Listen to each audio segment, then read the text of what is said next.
Happy Hump Day, guys. This is Trevor.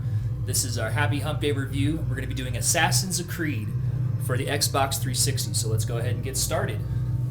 So, pretty cool trailer, wouldn't you say?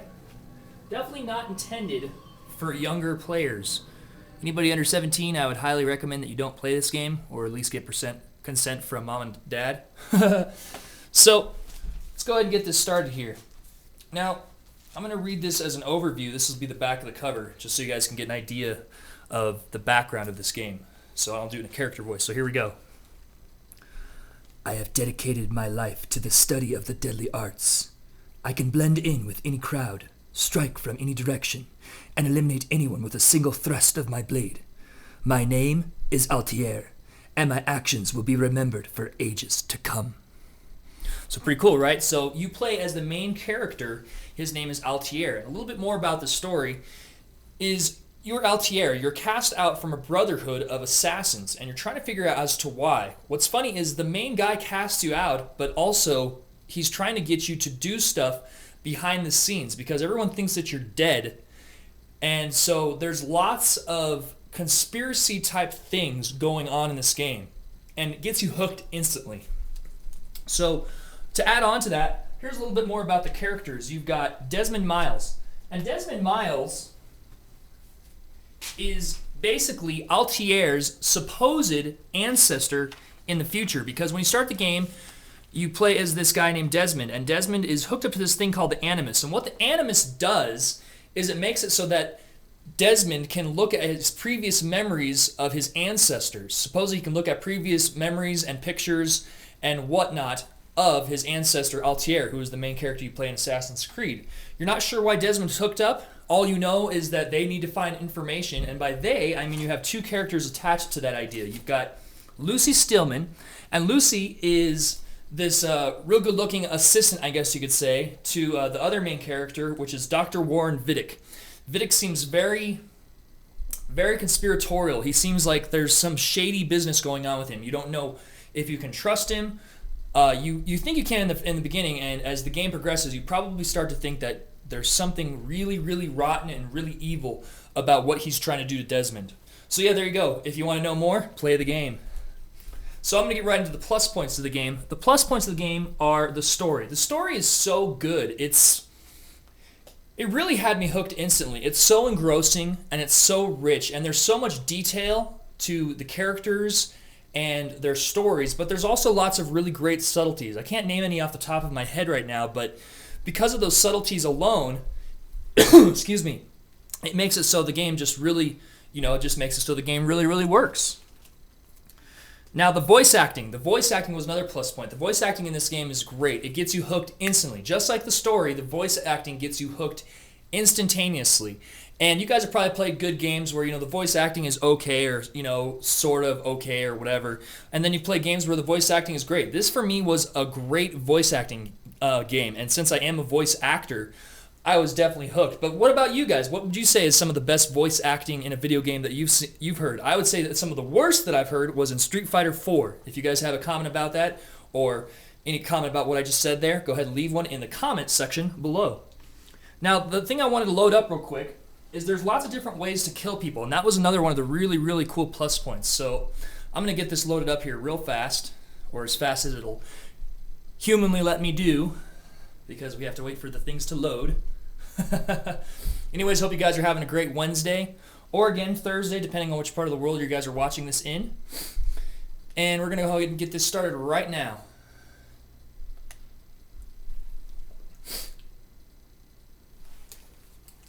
Now, as I'm loading this up, I can kind of show you like some of the controls and like what you can do. So, let's see here. It's been a while since I've played, so bear with me.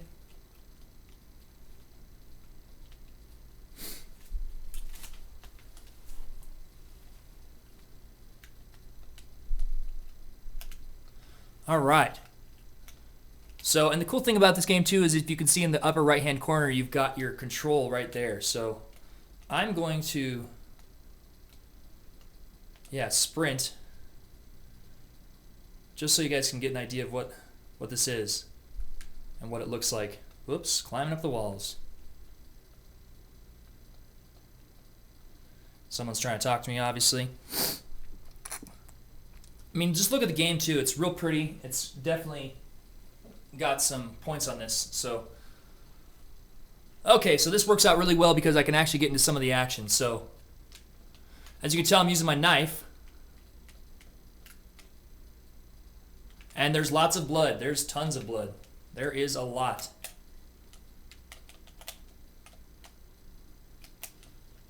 So, there's lots of different things you can do. You've got the sword. You've got throwing daggers. And you've also got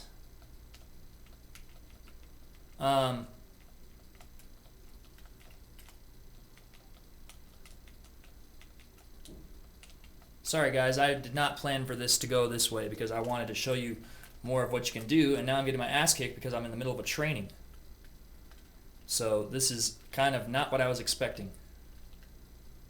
So let me see if I can exit this stuff.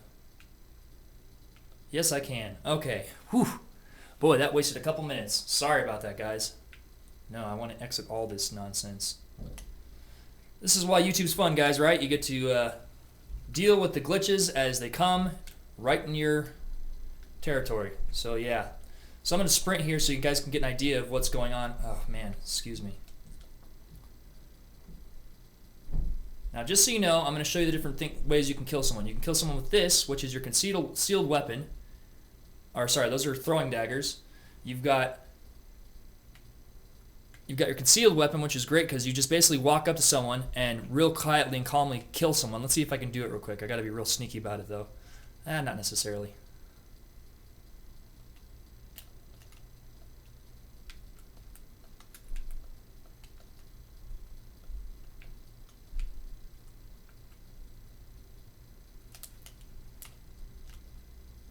Right? So I just killed that guy. That was a pretty mean thing to do, but you can. You can run around and kill people a lot. So yeah, there's a lot. Those are the different ways to kill. So that was that plus point. Oof, took a little while on that. Okay, let me see if I can find what I wanted to find.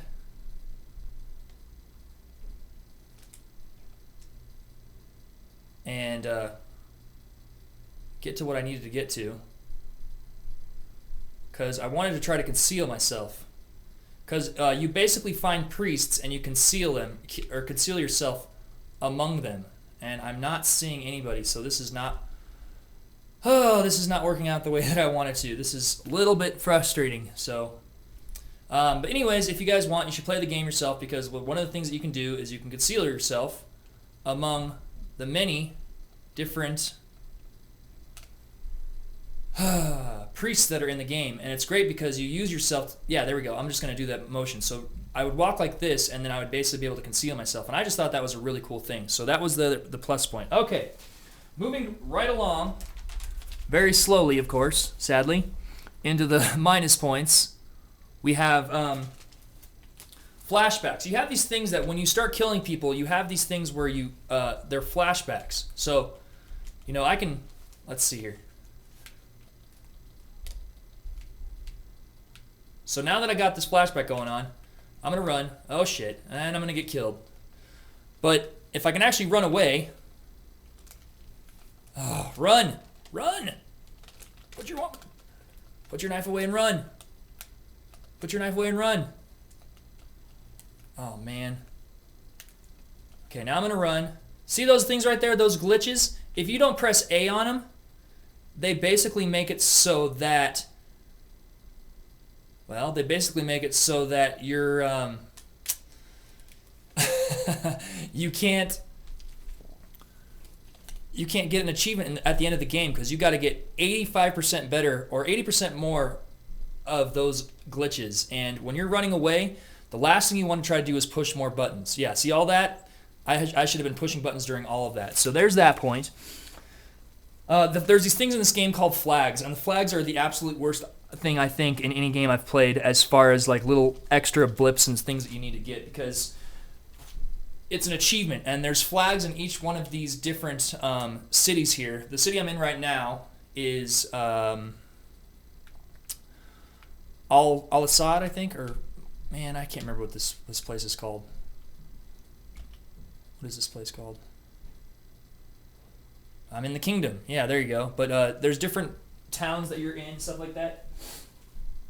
And the flags are just a real pain in the ass to get. Why? Because there's like over 100 of them in each thing. And if you have like 12 hours for each freaking town and want to sneak around and look for different things, then go ahead and find the flags. So there you have it. The other thing I thought that was a minus point was at the beginning of the game, you have all your weapons. And then right near the end of the first mission, you get stripped of all your weapons. And I don't like that sort of idea because it's like this big middle finger to you like, hey, way to go, buddy. Now good luck getting the rest of your crap back. And I think that's really, really frustrating. I remember the first game I ever did that with was Super Metroid on the Super Nintendo because they gave you a bunch of weapons to start out with, and then they rip them all out of your hands, and you're like, really? Now I got to go search for them? And back then it might have been kind of cool, but I think it's a big middle finger to players, and I don't like when games do that at all, and some games still do that, and I just think it's real frustrating. And finally, the last minus point that I had to tell you guys about was the freaking travel in this game. It is terrible.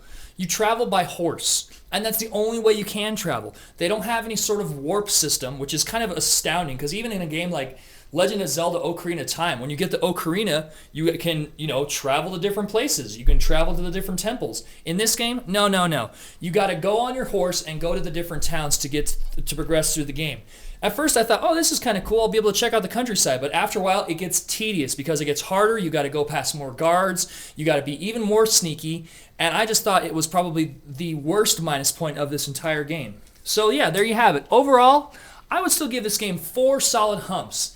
And don't get me wrong, because I didn't give it a 5, that does not mean that this is not a great game. Even though I did give it 4 humps, it's a great game. And I'm pretty sure if you go to retailers, brand new, it can still cost you $20. I thought it was great for me because I got this from a buddy of mine at work. He doesn't work with me anymore.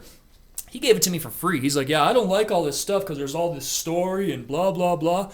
Man, I took it and I just soaked this game up. So yeah, that's my take on Assassin's Creed for Xbox 360. Go ahead and leave me a comment and rate this video, guys, in the comment section below.